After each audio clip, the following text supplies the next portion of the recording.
وعلى سید الانبیاء والمرسلین۔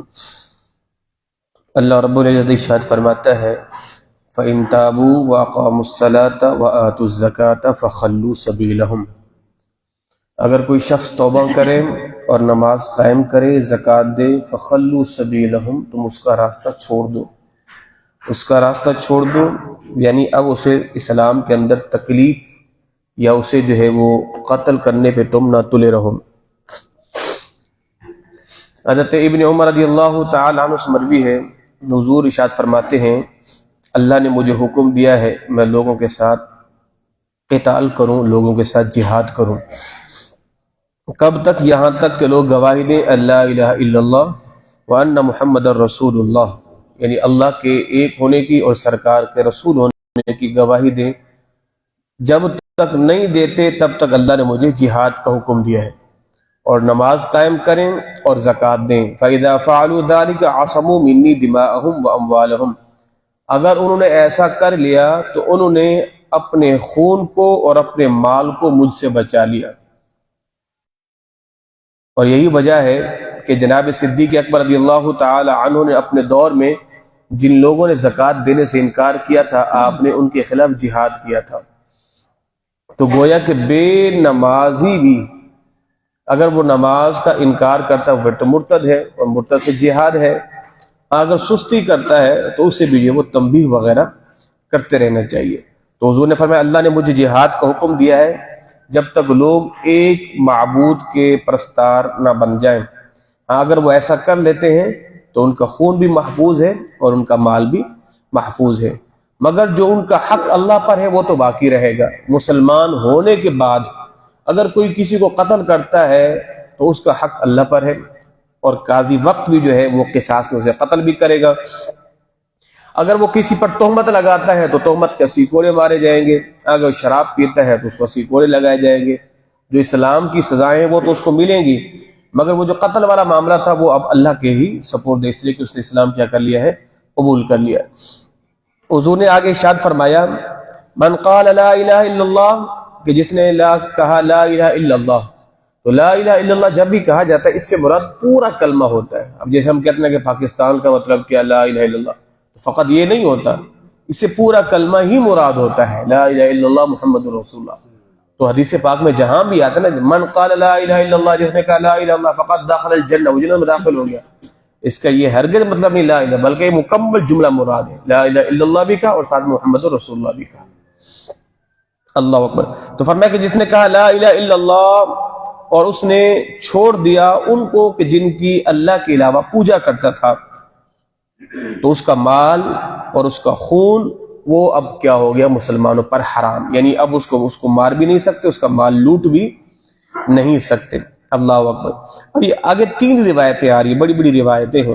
ان روایتوں کا مفہوم یہ ہے، ان کا لب لباب یہ ہے کہ جس نے کسی مسلمان کو قتل کیا، حضور نے اس سے براءت کا اعلان کیا ہے، چہ جائے کہ اس نے غلطی سے ہی قتل کیوں نہ کیا ہو۔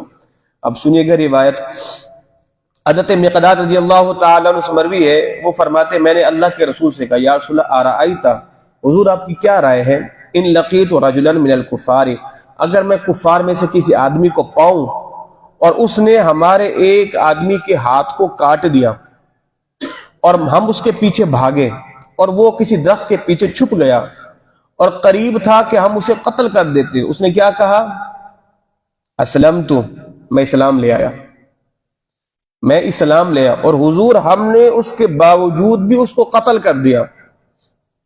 تو حضور نے کیا ارشاد، یعنی وہ صحابہ کرام رائے لینا چاہ رہے ہیں، حضور کبھی ایسا ہو جائے، اب ظاہر ہے کہ وہ جو کہے گا اسلم تو میں اسلام لے آیا، تو اب اس کا جو اسلام ہوگا وہ تو اپنی جان بچانے کے لیے ہوگا نا، اب اس کو معلوم ہے کہ میں ان کے ہاتھ آ چکا ہوں، اور پھر وہ کہتے ہیں جی میں اسلام لے آیا، تو حضور اگر اس کے باوجود ہم اس کو قتل کر دیتے تو کیا حکم ہے؟ تو حضور نے کتنی بڑی بات کہہ دی، حضور نے فرمایا اگر تم نے اس کو قتل کر دیا تو تمہارا مقام وہ ہو جائے گا کہ جو اس کا مقام تھا اسلام لانے سے پہلے، اور اس کا مقام وہ ہو جائے گا جو تمہارا مقام تھا قتل کرنے سے پہلے۔ سمجھ گئے بات؟ ہاں، یعنی اگر تم نے اس کو قتل کر دیا اب تمہارا مقام وہ ہو جائے گا جو اسلام لانے سے اس کا پہلے تھا۔ اسلام لانے سے پہلے اس کو قتل کرنا جائز تھا، اب تمہیں قتل کرنا جائز ہو جائے گا، تم نے ایک مسلمان کو قتل کیا ہے، اور اس کا مقام کیا ہو جائے گا؟ اس کا مقام وہ ہو جائے گا جو تمہارا اسلام لانے سے پہلے تھا۔ تمہارا اس کو قتل کرنے سے جو پہلے تھا وہ کیا تھا؟ تم اللہ کے نیک بندے تھے، وہ اللہ کا نیک بندہ بن گیا، تم نے اس کو قتل کر دیا۔ تو صحابی نے پوچھا حضور کبھی ایسا ہو جائے؟ اللہ اکبر۔ اگلی روایت حضرت اسامہ بن زید، یہ حضور کے منہ بولے بیٹے کے بیٹے ہیں۔ حضرت زید بن حارثہ حضور کے منہ بولے بیٹے تھے، یہ ان کے بیٹے اسامہ بن زید حضور کو بڑے پیارے تھے۔ سرکار کبھی ازواج مطہرات میں کچھ بھجوانا ہوتا تو اسامہ بن زید کو بلاتے، فرمایا کہ تم لے جاؤ۔ غلام ابن غلام کے بیٹے تھے اور بڑے حضور کو پیارے تھے، اور سرکار نے ان کو ایک لشکر کا امیر بنایا۔ جب یہ گئے تو حضرت اسامہ بن زید رضی اللہ تعالی عنہ ارشاد فرماتے ہیں قبیلہ جہینیہ کی طرف ہمیں بھیجا سرکار نے، اور ہم نے فرماتے میں نے اور ایک انصار آدمی نے کفار میں سے ایک شخص کو پایا، اور وہ ہمارے مسلمانوں کو قتل کر رہا تھا، اور ہم نے اس کو پایا اور ہم اس پر قتل کرنے پر قادر ہو گئے۔ تو اس نے کیا کہا؟ لا الہ الا اللہ، اللہ کے علاوہ کوئی عبادت کے لائق نہیں۔ فکف عنہ الانصاری، انصاری نے تو اپنی تلوار کو روک لیا، نہ بابا نہ، یہ تو کلمہ پڑھ چکا ہے۔ حتی قتلت، میں نے اس کو قتل کر دیا۔ فلما قدمنا المدینہ بلغ ذلک النبی فقال لی، جب مدینے پہنچے ہم نے سرکار کو بتایا حضور ایسا ایسا معاملہ ہوا تھا۔ اب وہ جو کہہ رہا تھا نا لا الہ الا اللہ، وہ تو ہم سے جان بچانے کے لیے کہہ رہا تھا، ورنہ ہمارے بندوں کو قتل کر کے آ رہا تھا۔ اور حضور انصاری نے تو ہاتھ روک لیا، میں نے اس کی گردن اڑا دی۔ تو حضور نے کیا ارشاد فرمایا؟ یا اسامہ تو اقتلتہ بعد ما قال لا الہ الا اللہ، اے اسامہ کیا تم نے اس کو لا الہ الا اللہ کے بعد قتل کر دیا؟ قلت یا رسول اللہ، حضور جی ہاں۔ انما کان متعوذا، حضور وہ تو جان بچانے کے لیے، پناہ مانگنے کے لیے کہہ رہا تھا۔ حضور نے اگلی بات کیا ارشاد فرمائی؟ حضور بار بار فرمایا اقتلتہ، تم نے اس کو قتل کر دیا، تم نے اس کو قتل کر دیا۔ حضور میں نے قتل کر دیا۔ اللہ اکبر۔ حضور نے کیا فرمایا؟ اب اگلی روایت کے اندر یہ لفظ آ رہے ہیں، حضور نے ارشاد فرمایا اللہ اکبر اللہ اکبر اللہ اکبر۔ حضور نے ارشاد فرمایا کیا تم نے اس کا دل چیر کر دیکھا تھا؟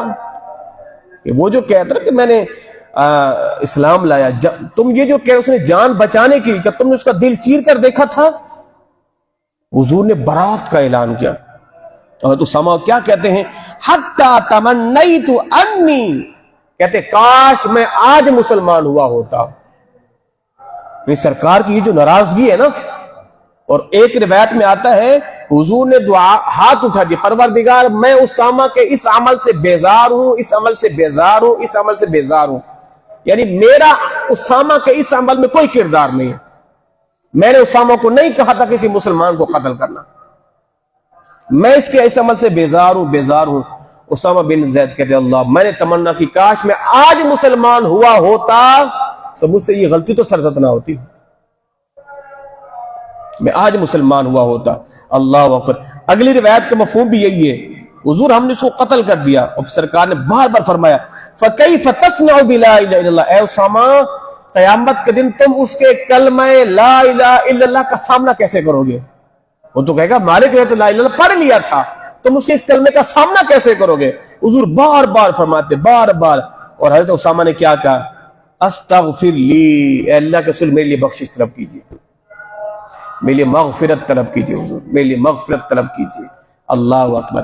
اچھا اب اس روایت کے اندر سے حضرت اسامہ بن زید کی معافی ہے، کیونکہ یہ خطا تھی، خطا اجتہادی تھی، اور انہوں نے اس کو یہ سمجھا تھا کہ حضور یہ تو جان بچانے کے لیے کلمہ پڑھ رہا ہے، مگر حضور نے بدلے میں جناب اسامہ پر کوئی حد نہیں لگائی کہ ان کو بھی قتل کیا جائے یا ان سے دیت وغیرہ لی جائے، سرکار نے ان کو معاف فرما دیا۔ ظاہر یہ ایک عمل ہے، مگر حضور نے رہتی دنیا کے لوگوں کو یہ پیغام ہے خبردار، جو کہتے ہیں لا الہ الا اللہ میں نے کلمہ پڑھ لیا بس ختم، اب وہ چاہے مسلمانوں کے پورے لشکر کو مار چکا ہو، تمہارا حق نہیں پہنچتا کہ تم اس کو قتل کرو۔ اور آج ہمارے یہاں کیا ہوتا ہے؟ بات بات پہ کافر، یہ کافر، یہ کافر، یہ کافر، یہ کافر، یہ کافر۔ کفر کے تو لوگوں نے فیکٹریاں لگائی ہوئی ہیں، سیل پر کفر، یہ کافر، یہ کافر، یہ کافر۔ کیوں کافر بھائی؟ کہ تم نے اس کا دل چیر کے دیکھا ہے؟